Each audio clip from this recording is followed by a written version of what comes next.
दोस्तों, इस जग के चराचर स्वामी भगवान महादेव को कौन नहीं जानता है। ये सृष्टि उनकी ही देन है। महादेव के पास अपार शक्तियां हैं।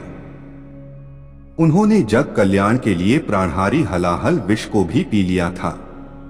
भगवान महादेव को उनके अनेकों नामों से पुकारा जाता है, जैसे कि भोलेनाथ, कैलाशपति, गौरीपति, शंकर, शिवजी, त्रिनेत्री, महाकाल आदि।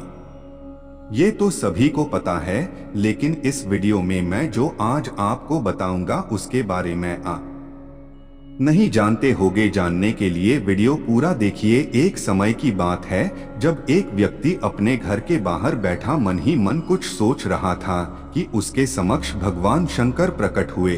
भगवान शंकर को अपने समक्ष देखकर उस व्यक्ति ने भगवान से एक प्रश्न किया कि मुझे जिंदगी में अनेक असफलताएं मिली हैं, अब मैं थक चुका हूँ, निराश हो चुका हूँ। हे भगवान, क्या मेरे जीवन का कोई महत्व नहीं?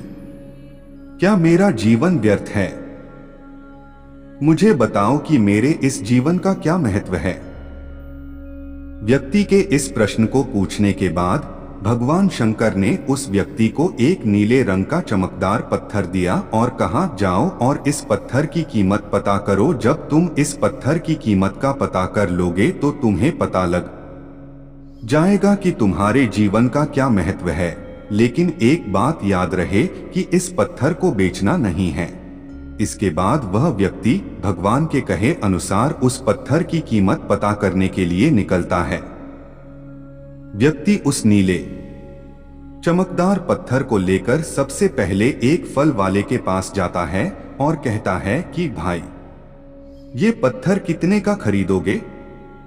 फल वाला उस पत्थर को ध्यान से देखने के बाद कहता है कि भाई साहब, आप 10 आम ले जाओ और ये पत्थर मुझे दे दो। जैसे कि भगवान ने पत्थर को बेचने के लिए मना किया था, तो वह व्यक्ति ने कहा कि नहीं, मैं ये पत्थर नहीं बेच सकता, मुझे माफ करना।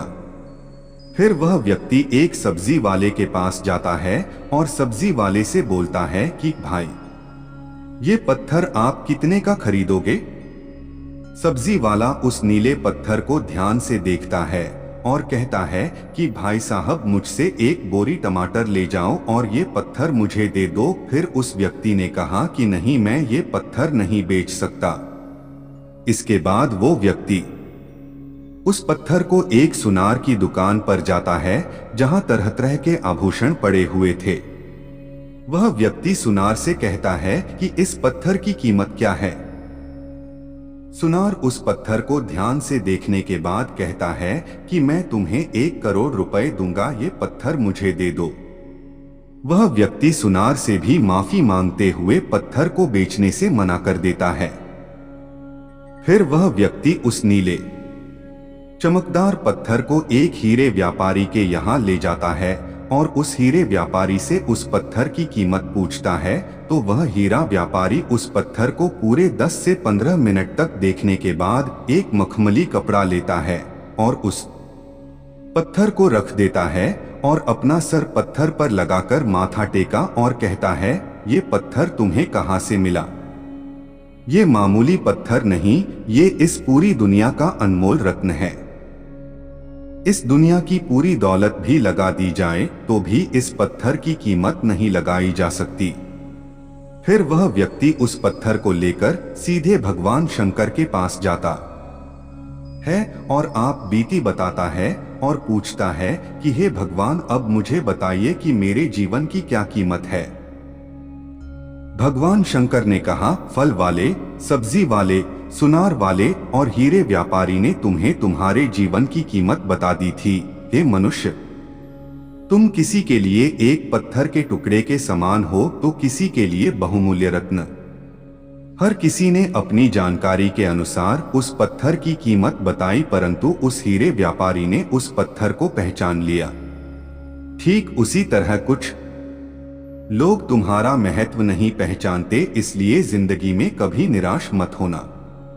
इस दुनिया में हर व्यक्ति के पास कोई न कोई हुनर जरूर होता है जो सही समय पर निखर कर आता है। इसके लिए परिश्रम और धैर्य की आवश्यकता होती है। जब तक हम खुद से हार नहीं मान जाते हमें कोई भी नहीं हरा सकता। दोस्तों, हमें खुद पर विश्वास करने की जरूरत है। आप सबसे अलग है और परिश्रम और धैर्य से आप अपने हुनर और व्यक्तित्व को निखार सकते हो। जिंदगी में इंसान उस वक्त बहुत टूट जाता है जब उसके पास सब कुछ होकर भी वह अकेला रह जाता है। जब रिश्ता नया होता है तो लोग बात करने के बहाने ढूंढते हैं, लेकिन जब वही रिश्ता पुराना हो जाता है न तो लोग दूर जाने के बहाने ढूंढते हैं। जिसकी गलतियों को भुलाकर मैंने हर बार रिश्ता निभाया, उसी ने मुझे हर बार फालतू होने का एहसास दिलाया। वो किताबों में लिखा नहीं था जो सबक जिंदगी ने सिखाया मुझे। जिंदगी की हकीकत को बस इतना ही जाना है, दर्द में अकेले हैं, खुशियों में ज़माना है।